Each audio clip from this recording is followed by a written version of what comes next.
Alleluia, Alleluia, Alleluia, Alleluia.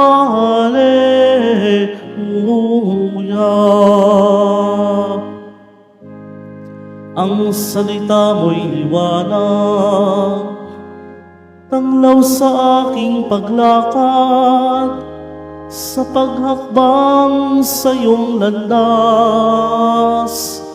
Alleluia, Alleluia, Alleluia, Alleluia.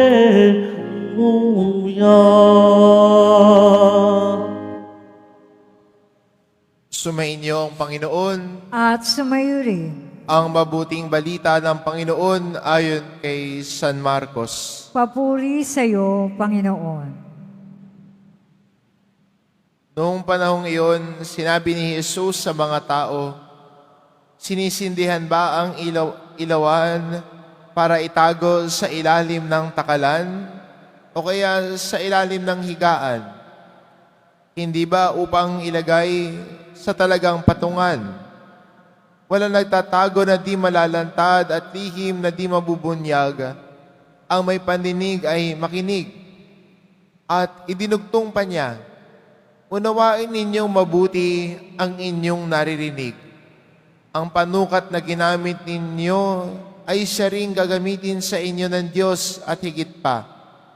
Sapagkat ang mayroon ay bibigyan pa, ngunit ang wala, kahit ang kakaunting nasa kanya ay kukunin pa." Ang mabuting balita ng Panginoon. Pinupuri ka namin, Panginoong Hesukristo. Magsiupo muna ang lahat.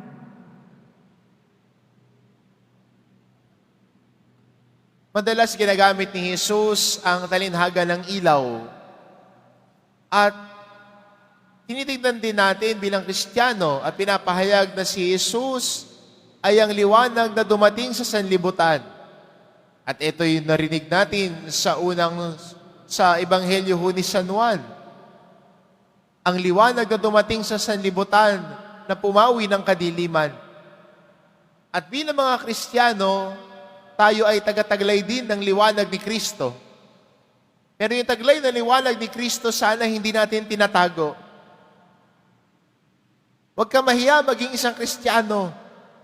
Huwag ka mahiya na maging isang deboto ng Poong Nazareno. Ang liwanag niya ay iyong itaas nang mapawi ang dilim ng kasalanan at pagmamakasarili. Hindi ang liwanag mo, ang liwanag ni Kristo. Hindi ang sarili mo, si Jesus ang itaas mo. At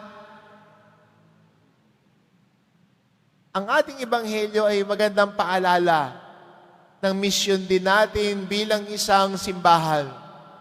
Sa araw po na ito ay inaalala natin, ginugunita ang 2nd taon ng pagdeklara ng simbahan na ito bilang isang pambansang dambana. Noong 1988, ito'y nadeklara bilang isang Basilica Menor. At 2 taon nakaraan ay dineklara ng kapulungan ng mga obispo na ang basilika na ito ay maging isang pambansang dambana din. Pagkilala sa mga deboto na ang debosyon sa Poong Nazareno ay laganap sa buong bansa. At ang paglaganap ng debosyon na ito ay pagyakap din sa isang misyon. Misyon na patuloy na ipakilala ang Poong Nazareno sa iba. Ang misyon na itaas si Jesus, ang kanyang liwanag ang mas magningning. Kahit sa ating pamayanan, kahit sa ating lipunan, ang liwanag ng Poong Nazareno ay patuloy na magningning. Huwag itago ang liwanag ni Jesus. Huwag mong palitan ng tila'y liwanag mo. Dahil ang nais natin bilang Kristiyano, si Jesus ang tumaas. Siya ang makita. Siya ang tunay na makilala. Siya ang ating sundan. Kaya sa araw ding ito, yumayakap tayo ng misyon. Yumayakap ng misyon ng liwanag ni Kristo ay ipahayag.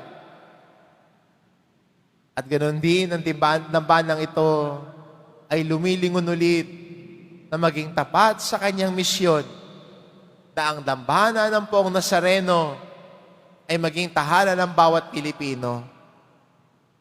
Tumatanggap ng deboto, nagsusugo ng mga disipulo. At ang pagtanggap natin dito, dahil narito si Jesus, ang pagsugo niya sa atin ay ibahagi din ang liwanag niya sa iba. Amen. Magsitayo na po ang lahat.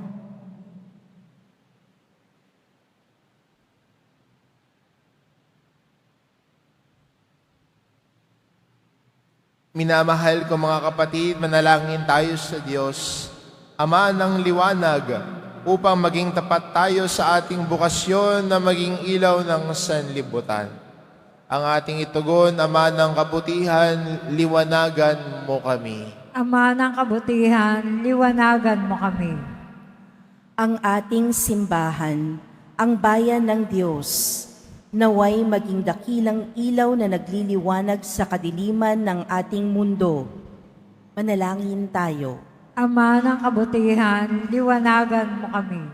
Ang mga pinuno ng daigdig, naway magbigay ng sinag ng pag-asa sa buhay ng mga naghihikahos at nangangailangan. Manalangin tayo. Ama ng kabutihan, liwanagan mo kami. Ang lahat ng mga Kristiyano, naway maging tulad ng ilawan sa tuktok ng bundok upang maging gabay ng mga taong naglalakbay dito sa lupa patungo sa Diyos. Manalangin tayo. Ama ng kabutihan, liwanagan mo kami. Ang mga may sakit, mga matatanda at mga napabayaan, naway hindi mawalan ng pag-asa sa pamamagitan ng liwanag na ipinakikita ng mga nag-aaruga sa kanila. Manalangin tayo. Ama ng kabutihan, liwanagan mo kami. Ang ating mga mahal na yumao, naway tanglawan ng walang hanggang liwanag. Manalangin tayo. Ama ng kabutihan, liwanagan mo kami. Sa ilang sandali ng katahimikan, ating ipanalangin ang iba pang mga pangangailangan ng ating pamayanan. Gayon din ang mga intensyon na inaalay sa ating misa sa araw na ito at isama rin natin ang ating mga pansariling kahilingan.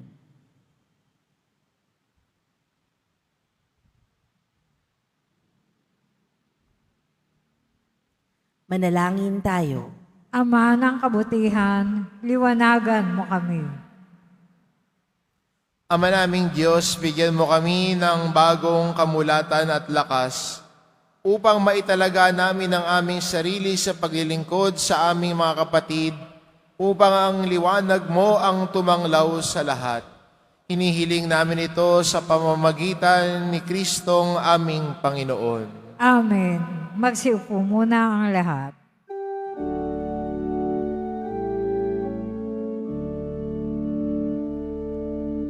Biyayang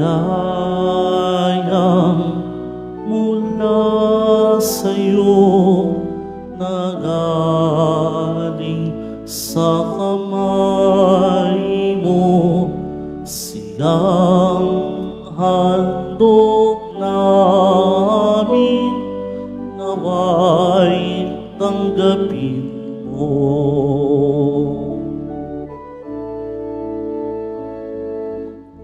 Tinapay at alak sa amin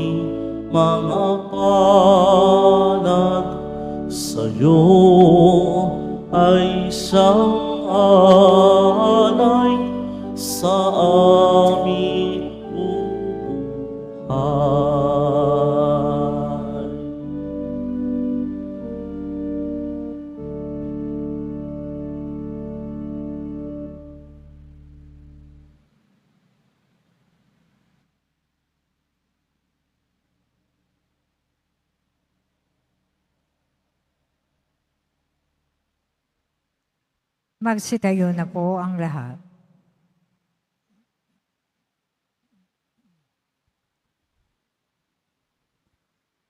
Manalangin kayo mga kapatid, upang ang paghahain natin ay kalugdan ng Diyos amang makapangyarihan. Tanggapin nawa ng Panginoon itong pag-aahin sa iyong mga kamay, sa kapurihan niya at karangalan, sa ating kapakinabangan at sa buong sambayan niyang banal. Ama naming lumikha, tanggapin mong malugod ang aming mga handog. Ngayon ang kabanalan ay iyong dulot. Kami sumasamo sa iyo't lumuluhog upang kaligtas ay iyong ipagkaloob sa pamamagitan ni Hesukristo kasama ng Espiritu Santo magpa sa walang hanggan. Amen. Sumainyo ang Panginoon. At sumayo rin. Itaas sa Diyos ang inyong puso at diwa. Itinaas na namin sa Panginoon. Pasalamatan natin ang Panginoong ating Diyos. Marapat na siya ay pasalamatan. Ama naming makapangyarihan, tunay ngang marapat na ikaw ay aming pasalamatan. Sa iyong paglingap at kagandahang loob, ang tao'y nilikha mo't pinangangasiwa sa sansinukob. Sa hangad mo siya'y iwastong lubos, siya'y pinagdusa mo sa kanyang pagtalikod. Sa iyong paggiliw, iyong ipinahintulot na makabalik siya sa pamamagitan ni Kristo Jesus. Kaya kaysa ng mga anghel na nagsisiawit ng papuri sa iyo, nang walang humpay sa kalangitan, kami nagbubunyi sa iyong kadakilaan. Santo, Santo, Santo, Panginoon Diyos ng mga hukbo, napupuno ang langit at lupa ng kadakilaan mo, o sana sa kaitaasan. Pinagpala ang naparirito sa ngalan ng Panginoon, o sana sa kaitaasan. Magsiluhod po ang lahat. Ama naming banal, ikaw ang bukal ng tanang kabanalan, kaya't sa pamamagitan ng iyong Espiritu, gawin mong banal ang kaloob na ito, upang para sa amin maging katawan at dugo ng aming Panginoong Hesukristo. Bago niya pinagtiis ang kusang loob na maging handog, hinawakan niya ang tinapay, pinasalamatan kanya, pinagati-hati niya iyon, iniabot sa kanyang mga alagad at sinabi, tanggapin ninyong lahat ito at kanin. Ito ang aking katawan na ihahandog para sa inyo.